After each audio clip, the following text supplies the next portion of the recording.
नमस्कार। जैसे कि हम पिछले ही लेक्चर में जेरेमी बेंथम पर चर्चा कर रहे थे, इसी कड़ी को आगे बढ़ाते हुए हम आज के इसी लेक्चर में राजनीतिक दर्शन के इतिहास में बेंथम के योगदान पर चर्चा करेंगे।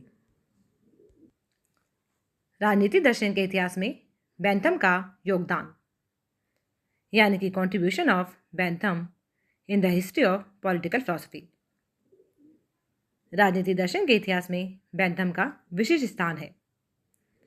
उसके दर्शन की मौलिकता के बारे में संदेह किया जा सकता है, किंतु इस बात को अस्वीकार नहीं किया जा सकता है कि उसने अपने उपयोगितावादी सिद्धांत एवं सुधारवादी योजनाओं के माध्यम से अपने युग की राजनीति को नई दिशा प्रदान की। राजनीति दर्शन की दृष्टि से बेंथम के योगदान को क्रमशः विभिन्न बिंदुओं के माध्यम से इस प्रकार से देखा जा सकता है, जिसमें से पहला है उपयोगितावादी सिद्धांत को दार्शनिक आधार प्रदान करना, यानी कि उपयोगितावादी सिद्धांत को दार्शनिक सांचे में ढालकर उसे वैज्ञानिक रूप प्रदान करने का श्रेय बेंथम को ही है। यद्यपि बेंथम ने उपयोगितावाद के मूल सिद्धांत ह्यूम, हचेसन और प्रिस्टले आदि से ग्रहण किए, किंतु इसे व्यवस्थित रूप देने का और राजनीतिक क्षेत्र में लागू करने का श्रेय बेंथम को ही है। अब हम बात करते हैं दूसरे बिंदु पर। वह है राज्य एवं शासन के कल्याणकारी लक्ष्य की घोषणा, यानी कि बेंथम की राज दर्शन का मूल सूत्र था अधिकतम लोगों का अधिकतम सुख। इस सिद्धांत को दृष्टि में रखते हुए उसने स्पष्ट रूप से प्रतिपादित किया कि राज्य को प्रत्येक कार्य इसी आधार को ध्यान में रखकर करना चाहिए। राज्य एवं शासन के कार्यों की यही एकमात्र कसौटी है। इसके अतिरिक्त राज्य का और कोई भिन्न नैतिक आदर्श नहीं है। उसका कहना था कि राज्य एक कल्याणकारी संस्था है तथा राज्य को अपने सभी कानून व्यक्तियों के सुख को ध्यान में रखकर बनाने चाहिए। जैसे कि मैक्सी के शब्दों में बेंथम द्वारा प्रतिपादित सुख दुख की कसौटी को अस्वीकार करने वाले तथा उसकी मजाक उड़ाने वाले व्यक्ति भी उसके इस सिद्धांत की उपेक्षा नहीं कर सकते कि शासन का औचित्य केवल इसी बात में है कि वह जनता को कितना प्रत्यक्ष और स्पष्ट सुख पहुंचा रहा है और उसकी कितनी सेवा कर रहा है। इसी प्रकार से राजनीतिक दर्शन के इतिहास में बेंथम के योगदान से संबंधित जो नेक्स्ट बिंदु है वह है शासन एवं संवैधानिक व्यवस्था में सुधार, यानी कि बेंथम ने शासितों के सम्मुख शासकों को उत्तरदायी बनाने के लिए कई सुधार प्रस्तावित किए, जैसे कि सार्वभौमिक मताधिकार, प्रतिनिधियों को वापस बुलाने का अधिकार, अधिकारियों कर्मचारियों की न्यायिक उत्तरदायिता, संसद का वार्षिक पुनर्चुनाव आदि।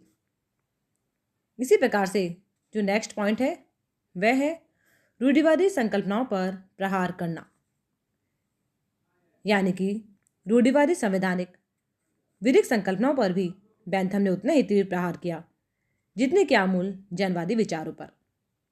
उन्होंने सामाजिक संविदा और प्राकृतिक अधिकार की ब्लैकस्टोन द्वारा प्रस्तुत रूढ़िवादी परिभाषा की, सत्ताओं के पृथक्करण सिद्धांत के ब्रिटिश रूपांतर तथा मिश्रित पद्धति के नाते ब्रिटिश शासन पद्धति के धर्मशास्त्रीय औचित्यकरण की आलोचना की। राजनीतिक दर्शन के इतिहास में बेंथम के योगदान से संबंधित जो अगला बिंदु है वह है न्यायिक प्रक्रिया में सुधार का मार्ग प्रशस्त करना, यानी कि ब्रिटिश न्यायिक प्रक्रिया की कटु आलोचना करते हुए बेंथम ने न्यायिक सुधार का मार्ग प्रशस्त किया। ठोस तथ्यों के आधार पर उसने यह दिखाया कि वास्तव में न्याय केवल अमीर ही पा सकते हैं तथा गरीबों के लिए यह पहुंच के बाहर है। इस प्रकार से उन्होंने न्यायिक प्रक्रिया में सुधार का मार्ग प्रशस्त किया। अब हम बात करते हैं नेक्स्ट बिंदु, यानी कि कानून के संहिताकरण पर, यानी कि कानूनों के संहिताकरण पर बेंथम द्वारा बल दिए जाने के कारण 19वीं शताब्दी में अनेक देशों में कानूनी संहिताएं बनाई गई। बेंथम ने अनेक देशों की कानूनी संहिताओं के संशोधन में योग दिया। कुछ देशों ने तो उसे इस कार्य में सहायता देने के लिए प्रार्थना की, किंतु अनेक बार तो उसने बिना प्रार्थना के ही अपनी सेवाओं से उन्हें अनुग्रहित किया। 1811 में उसने संयुक्त राज्य अमेरिका के लिए एक वैज्ञानिक विधि संहिता तैयार करने हेतु राष्ट्रपति मेडिसन के समक्ष औपचारिक रूप से एक प्रस्ताव प्रस्तुत किया।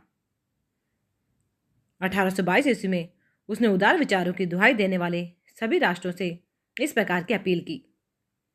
उसे अपनी विधि निर्माण संबंधी योग्यता में अपरिमित विश्वास था और समझता था कि मैं एक ऐसी व्यवस्था की रचना कर सकता हूं जिससे कि अधिकतम संख्या का अधिकतम कल्याण निश्चित हो सके।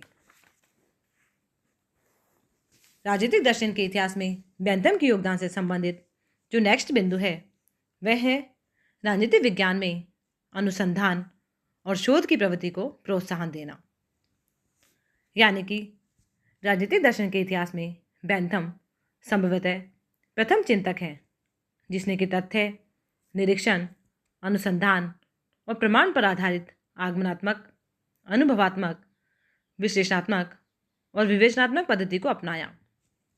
उसने इस बात पर जोर दिया कि शासन संचालन के सिद्धांत और नियम पुरानी परंपराओं, कल्पनावादी सिद्धांतों और अंत्यकरण प्रेरित आदर्शों के आधार पर निर्धारित नहीं किए जाने चाहिए, वरन सोच विचार कर एवं विषय पर उपलब्ध सारी सामग्री एकत्र कर शोध या अनुसंधान के माध्यम से ही निश्चित किए जाने चाहिए। बेंथम की इस पद्धति को आगे चलकर फैबियन चिंतक, मार्क्स और व्यवहारवादी विचारकों ने भी अपनाया। इसी प्रकार से नेक्स्ट पॉइंट है लोकतंत्र के आधार स्तंभ को सुदृढ़ करना।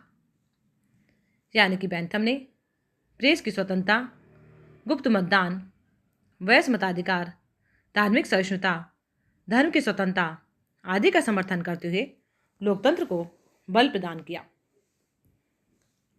बेंथम का अपने समय के बौद्धिक वर्ग पर गहरा प्रभाव पड़ा। जेम्स मिल, John Austin, John Stuart Mill आदि उसकी ही देन है। न केवल इंग्लैंड वरन रूस, पुर्तगाल, स्पेन, मैक्सिको और दक्षिण अफ्रीका के विभिन्न देश भी उसकी प्रतिभा से अत्यधिक प्रभावित थे और अंतर्राष्ट्रीय क्षेत्र में उसको अत्यधिक सम्मान प्राप्त था। बेंथम के विचारों का प्रभाव न केवल व्यवहारिक राजनीति, शासन एवं कानूनी सुधार पर पड़ा वरन राजनीतिक विचारों पर भी पड़ा। रॉबर्ट ओवन तथा अन्य समाजवादी दार्शनिकों पर बेंथम के उपयोगितावाद का व्यापक प्रभाव था। बेंथम के अधिकतम लोगों के अधिकतम सुख के सिद्धांत के आधार पर ही पूंजीवादी व्यवस्था तथा मजदूरी के शोषण का आगे विरोध किया गया तथा मजदूर के कल्याण, उनके अधिकार और अंत में उनके ही शासन की कल्पना की गई। आज के इस लेक्चर में बस इतना ही। धन्यवाद।